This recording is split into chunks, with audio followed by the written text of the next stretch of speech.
Hi friends, आज जो मैंने वीडियो बनाया है वो मिथिला की शादी पर है। जी हाँ, मिथिला की वो शादी जिस पर बहुत सारे लोगों ने मुझे कहा कि जिस दिन बारात आती है उस दिन मिथिलावासी अपनी बेटियों के मांग में पिंक सिंदूर क्यों भरते हैं और फिर 4 दिन के बाद बाकायदा शादी होती है। तो आपको थोड़ा सा जानकर हैरानी होगी कि बहुत ही इंटरेस्टिंग इसके पीछे फैक्ट्स हैं। जो पिंक सिंदूर होता है उसको मिथिलावासी भखरा सिंदूर बोलते हैं। और ये भखरा सिंदूर जो है जब बारात लेकर के लड़का आता है उस रात लड़की के मांग में भरी जाती है। और उस दिन से दोनों लड़का लड़की के एक व्रत का सिस्टम शुरू होता है। हाँ जी, उस दिन से वो नमक नहीं खाते हैं, अपने आप को एक तरह से तपस्वी की तरह रखते हैं।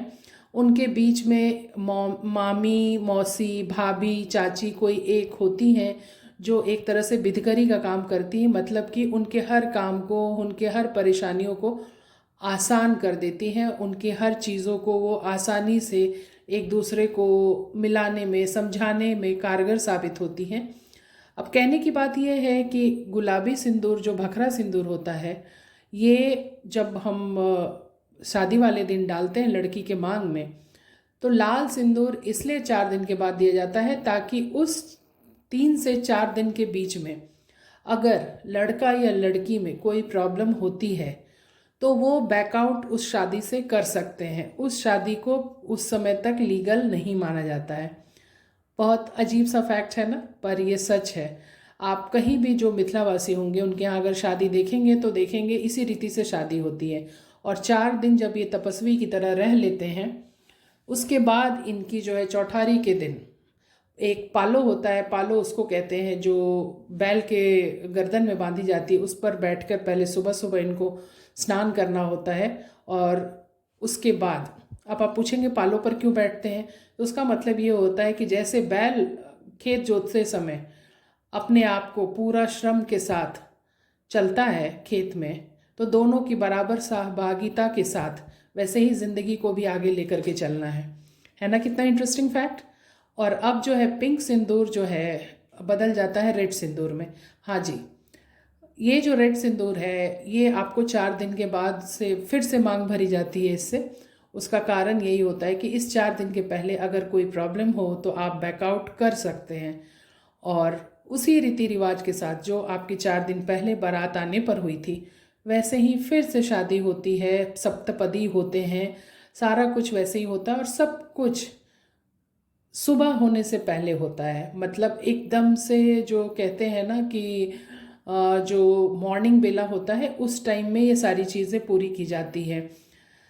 आपको जानकर बहुत हैरानी हो रही होगी, लेकिन कभी अगर मौका मिले तो मिथिला की इस शादी को देखने से पीछे मत हटिएगा।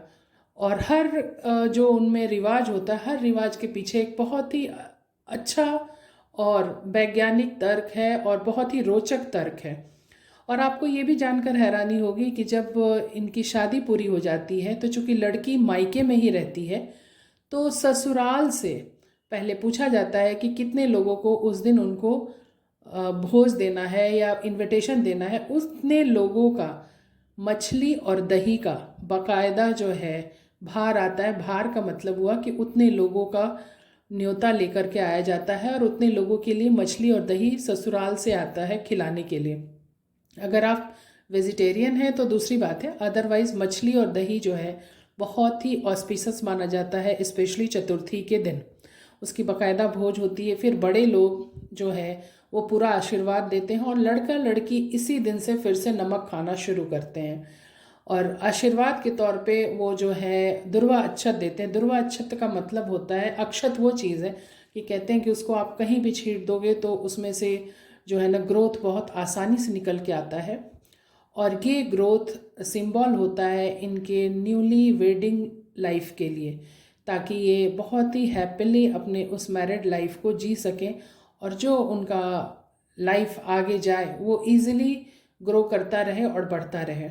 तो अगर आपको कभी मिथिला की शादी देखने का मौका मिले तो फ्रेंड्स मैं ज़रूर कहूँगी कि एक बार आप उस शादी को देखने का मौका ज़रूर रखें, क्योंकि बहुत ही अद्भुत फैक्ट्स होते हैं।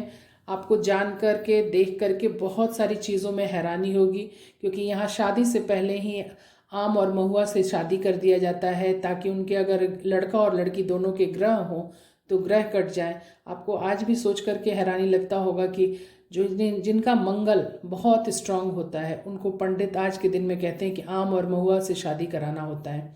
लेकिन आप ये सोच करके देखो, ये चीज़ें मिथिला में बहुत दिन पहले से ही होती आ रही हैं। आपको ये वीडियो कैसा लगा?